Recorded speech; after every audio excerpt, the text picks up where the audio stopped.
G U Pope அவர்கள் இந்த திருவாசகத்தை படித்து விட்டு சொல்கிறார், திருவாசகத்திற்கு உருகார் வேறு ஒரு வாசகத்திற்கும் உருகார் அப்படின்னு சொல்லி சொல்றாங்க. இத்தனை புகழ்களே குமிஞ்சு கிடக்கிற இந்த இந்து மதத்திற்கு இப்போ நம்ம மீண்டும் ஒரு புகழை கூட்டுவதற்காக, இதன் மீது இருக்கும் கரைகளை நாம் துடைப்பதற்காக மீண்டும் ஒரு நவீனப்படுத்த வேண்டிய கட்டாயத்துக்கு நம்ம வந்திருக்கோம். ஏன்னா யுகங்கள் மாற மாற வழிபடும் முறைகளும் மாறுது. 4 யுகங்கள் சொல்லுவாங்க, சத்திய யுகம், திரேதாயுகம், துவாபர யுகம், கலியுகம்னு. இப்ப நம்ம கலியுகத்துக்கு ஒவ்வொரு யுகத்திற்கும் ஏற்ப மனிதர்களும் மாறுகிறார்கள், வழிபடும் முறைகளும் மாறுது. அதே மாதிரி இப்ப இந்த நவீன யுகத்துக்குள்ள நம்ம வந்துட்டோம். அப்ப நவீனத்துவத்துக்கு ஏற்ப நம்ம மனதையும் நம் வழிபடும் முறைகளையும் மாற்றியே ஆக வேண்டும். விவேகானந்த அன்னைக்கு சாதிச்சு காமிச்சத இன்றைக்கு இளைஞர்களாக இருக்கக்கூடிய நாம் சாதித்து காட்ட வேண்டும். இத்தனை புகழ் வாய்ந்த திருவாசகம் சொல்றீங்கன்னா அதுல அப்படி என்ன இருக்கு அப்படின்னு கேட்பீங்க.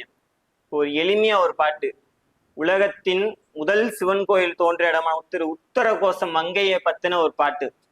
இந்த கோயில்ல தான் ராவணனோட மனைவி மண்டோதரி தனக்கு ஒரு சிவபக்தன் தான் கணவனா வரணும் அப்படின்னு சொல்லி தவம் இருந்தா. அதுக்கப்புறமும் தனக்கு ஒரு குழந்தை வேணும் அப்படின்னு சொல்லி அதே இடத்துல மறுபடி தவம் இருந்தா.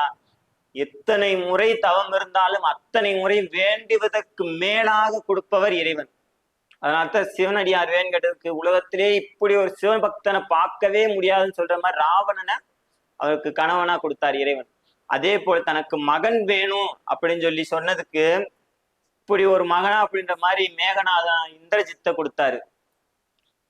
இப்படி எதை கேட்டாலும் கேட்பதற்கு மேலாக தருபவர் தான் இறைவன். அப்படிப்பட்ட அந்த திரு உத்தரகோசம் மங்கை இறைவனை பற்றிய பாடல்.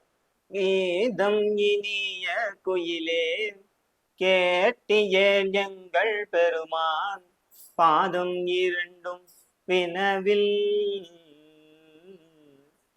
பாதாளம் ஏழினுக்கு அப்பா,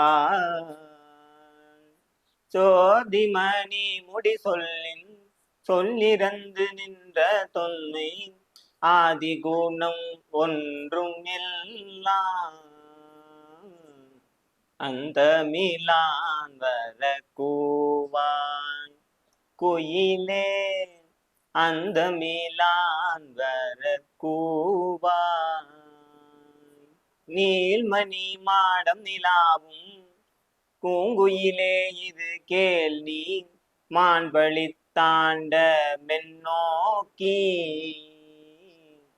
மணி தரையாட்கொண்ட வள்ளல், ஊன் பழித்துள்ளம் புகுந்தன் உணர்வது வாய ஒருத்தன், ஆளுடையம் பொன்னின் நீ